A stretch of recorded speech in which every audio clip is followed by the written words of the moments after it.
في ربنا موجود.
بسام.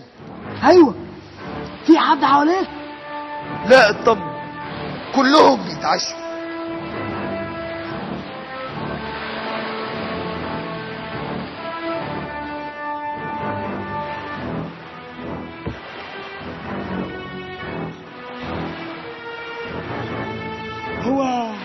هو التنفيذ امتى؟ التنفيذ النهارده الساعة كام؟ من غير ساعة، أثناء الاجتماع اللي بعد العشاء، لما يجي دوري في الكلام وأنا بقول هو ده الوقت اللي مستنينه.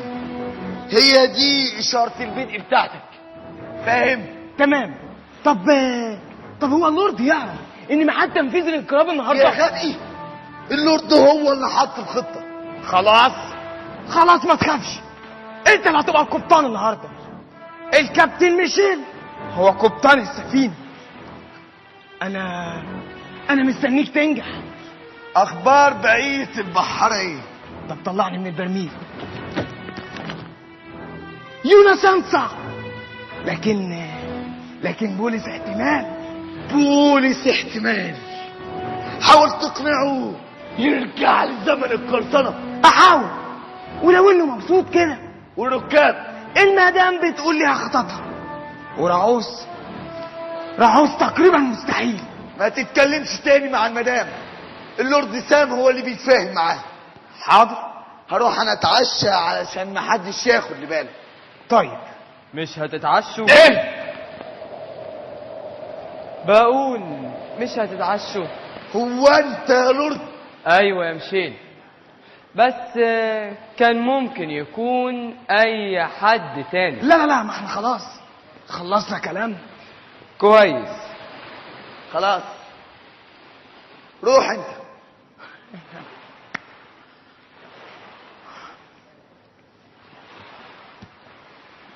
فهمته كويس.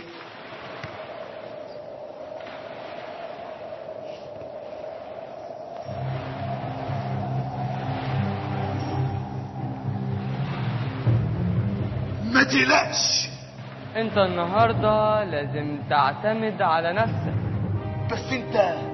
بس انت اكيد هتبقى معايا. وحتى لو ما بقتش، انت النهاردة بالليل هتبقى قبطان السفينة دي. مش ده اللي انت كنت عايزه من زمان؟ طبعا. ياه، شايف السفينة دي رقتها وقوتها، جمالها وجلالها، من وقت وانا كنت بحار صغير وانا كان نفسي ابقى قبطان.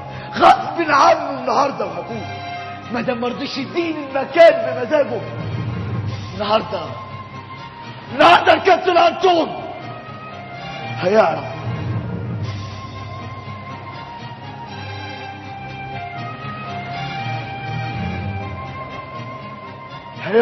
ان الكابتن ميشيل هو قبطان السفينة دي.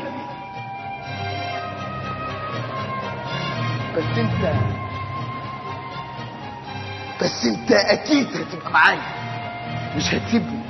انا هسيبك قبطان هنا حتى وانا بعيد، واتباعي لازم ما يخذلونيش. هنفذ كل تعليماتك، ما تقلقش. هتحكم السفينة بإيد من حديد، هتنجح وانا معاك. وانت معايا انا هقدر.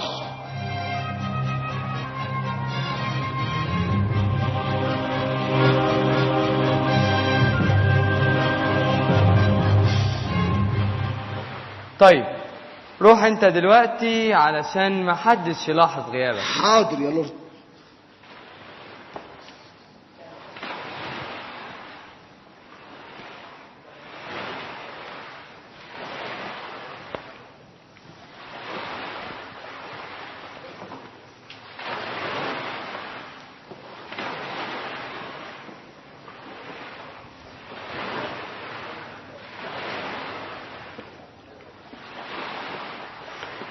دليلة، ازيك يا لورد؟ انت ليه مش بتتعشي معاهم؟ لقيت الترابيزه ناقصاك انت ومشيت. قلت الاكل كده ما يبقالوش طعم. ميشيل بياكل دلوقتي. انت ليه مش عايز تشاركني معاك في خططك؟ علشان فكرك غير فكري، اهدافك غير اهدافي. وهو مشيل يعني هو اللي هيحقق لك اهدافك؟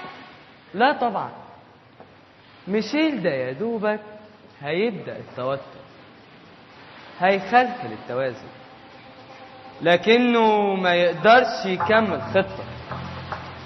اللي ما تعرفيهوش ان ميشيل مريض بالهستيريا التحولية، يعني اتكالي.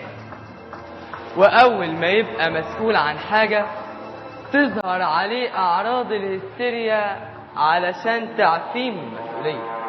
امال متمسك بيه ليه؟ طموح. لما الكابتن انطون زمان رفض يدي ميشيل اي رتبة، ميشيل ساب السفينة وبدأ القرصنة، ودلوقتي هو راجع في شكل بحار علشان ياخدها بالقوة. انا بساعد ميشيل لانه هيبقى اول مسمار في نعش الكابتن انطون. طيب ما احنا كده مع بعض. لا، انا عايز اسيطر على السفينة علشان اضمها لاملاكي، انما انت عايزة تدمريها لانك فشلت في ضمها لاملاكي. انا لا يمكن ادمرها، فهمان يا دليلة؟ ما انت لو عرفت السبب. سبب ايه ده بقى اللي يخليك تدمريها؟ جوزي الله يرحمه كان ملك كبير، املاكه في كل حته. كان نفسه طول عمره يضم السفينه دي لاملاكه، وقبل موته وصاني السفينه دي يا اما بتاعتنا يا اما ما يبقالهاش وجود. وطبعا هم كالعاده رفضوا يستسلموا. ايوه، بس لازم يدفعوا ثمن كده. لازم ما يعيشوش يفرحوا بانهم انتصروا عليا. انا حاولت اشتريهم، احايلهم او اهددهم، لكن ما دام ما رضيوش يبقى خلاص الحكم صدر وباقي التنفيذ. ولما تدمريها وانت راكباها هتعملي ايه؟ مش مهم، هموت وفيه لجوزي وابقى شهيده. بس دي عمليه انتحاريه. دي عمليه ابتدائيه. علشان كده قلت لك ما تنفعيش معايا، افكارك غير افكاري. انتحار يا لورد، بس قبل مشيل ما هيفشل هكون انا نجحت. بدويه جهله منحل تعماري.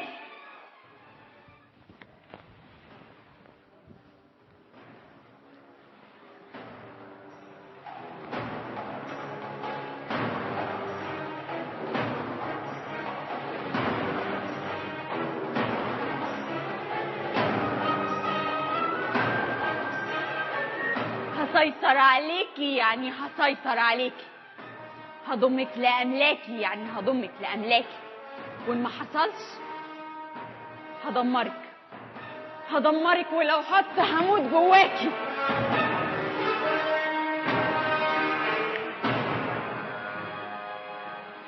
هو انتي هنا يا طنط؟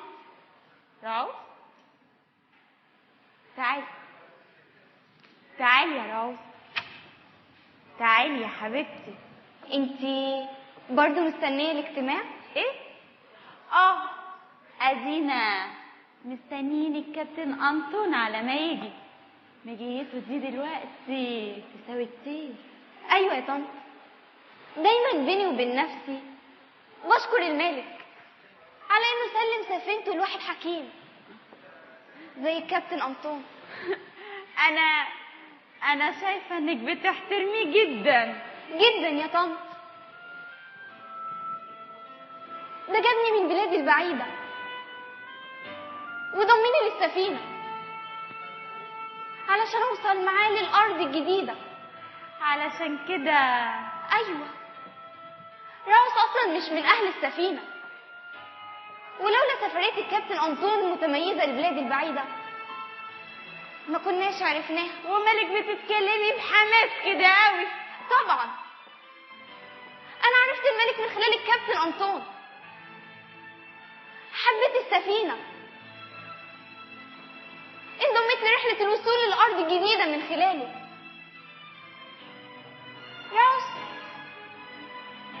راوس كانت اجنبية لكنها دلوقتي عضوة في السفينة.